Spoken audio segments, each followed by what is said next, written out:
Many Star Wars fans consider Revenge of the Sith the best movie of the saga. For the film's 20th anniversary, it was re-released in theaters, so of course, your boy went and saw it. Now, I hadn't sat and analyzed this movie in a long while, and you know what? It's an imperfect film, but still very, very enjoyable.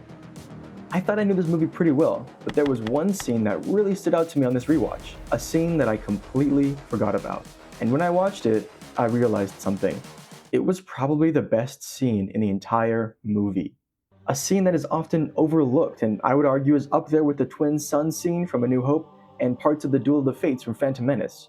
So if you're interested in more videos about your favorite pop culture media, subscribe because we got some good stuff coming. At this point, you're probably tired of the edging and just want to know what scene I'm talking about.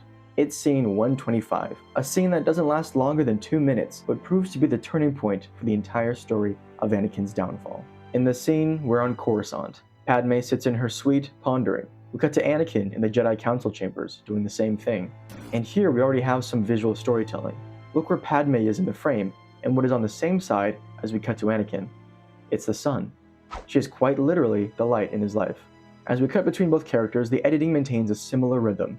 Wide to close-up, wide to close-up. But Anakin gets 2 extra shots that go even tighter, conveying to us that Anakin has a lot more on his mind. He had just learned that Palpatine is a Sith Lord. You're the Sith Lord. And told Mace Windu, who instructed him not to interfere. But Anakin can't stop thinking about Palpatine's promise to help him save Padme. So by pushing closer on Anakin, we can almost see Palpatine's words being pondered more and more deeply.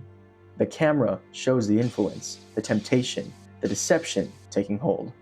This whole scene is to show us the moment Anakin made a choice that would forever change the galaxy.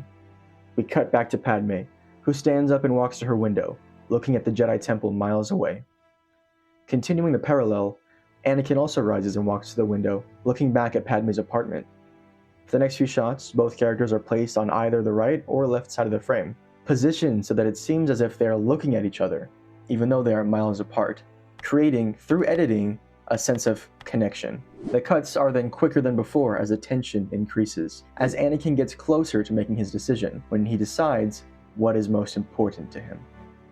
In addition, the score plays a huge role in this scene.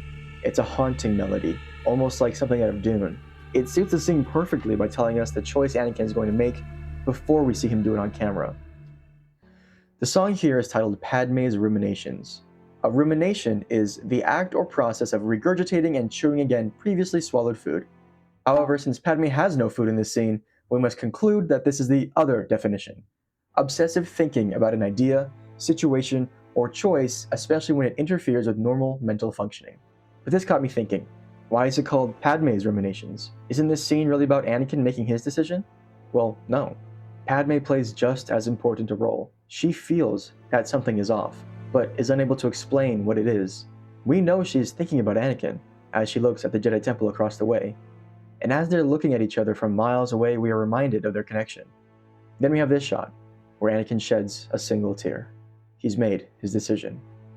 Opposite him in the frame is the setting sun, not just a symbol of the end of his time as a Jedi, of the end of his time in the light side of the Force, but of the Republic itself.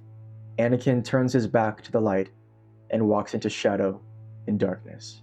This scene is so powerful. And why? Because it uses the unique aspects of film so well to convey a message. It tells a story through only what you see and what you hear. And it did the whole thing without any dialogue, only a small voiceover from Palpatine. I showed the script of this scene earlier in the video, but that wasn't just for funsies. It was to show how in the script there was originally supposed to be dialogue. Padme says, "I truly, deeply love you. Before I die, I want you to know." Which is what she said to him before entering the Geonosis arena in Attack of the Clones. Now, I would have assumed this was going to be a voiceover as well, but the script doesn't describe it as such. It makes it sound like Padme is actually saying it. Did she somehow feel as if her death actually was soon? Is that why she hung her head? Anakin shedding a tear in response?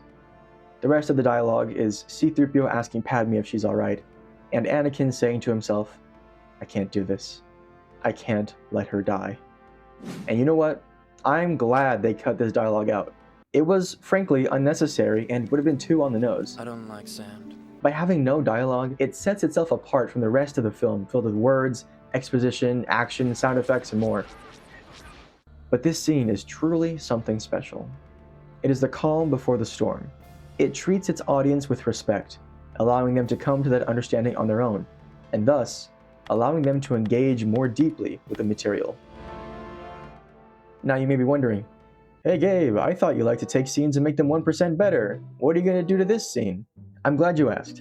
Honestly, I only have one issue with this scene, and it's a very minor nitpick. It's both shots where Padme is looking at the Jedi Temple. The first shot is, admittedly, a little jarring. I didn't even notice the temple at first, even though within the composition of the scene, it is seated in a frame within a frame. However, it is this egg-shaped building that draws the eye the most, thanks to its contrast with its surroundings. Exactly 6 shots later, we see a similar shot from another angle, putting more focus on the Jedi Temple in the background. Now this can be easily attributed to Padme thinking about Coruscant and the Republic first, but then her vision narrows to the Jedi Temple as she thinks more about her husband. It could also be to create another parallel. Anakin looks up, we see the apartment. Padme looks up, we see the temple. Personally, I think we already know where Padme is looking, and thus don't need the reminder. So if I were to change anything in the scene, I would actually take out the first shot of the Jedi Temple and replace it with a later shot. I would make it look something a little like this.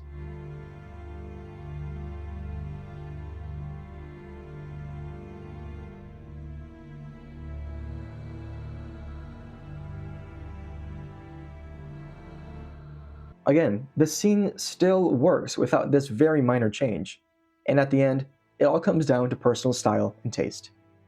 At the end of the day, this scene stands as one of the best in all of Star Wars movie history, in my opinion. It's not the funniest, They fly now! coolest, or most action-packed scene, but that's what sets it apart. Star Wars has always stood out from other films of its day thanks to its visual effects and sound design. Watch it, you've got one in your tail.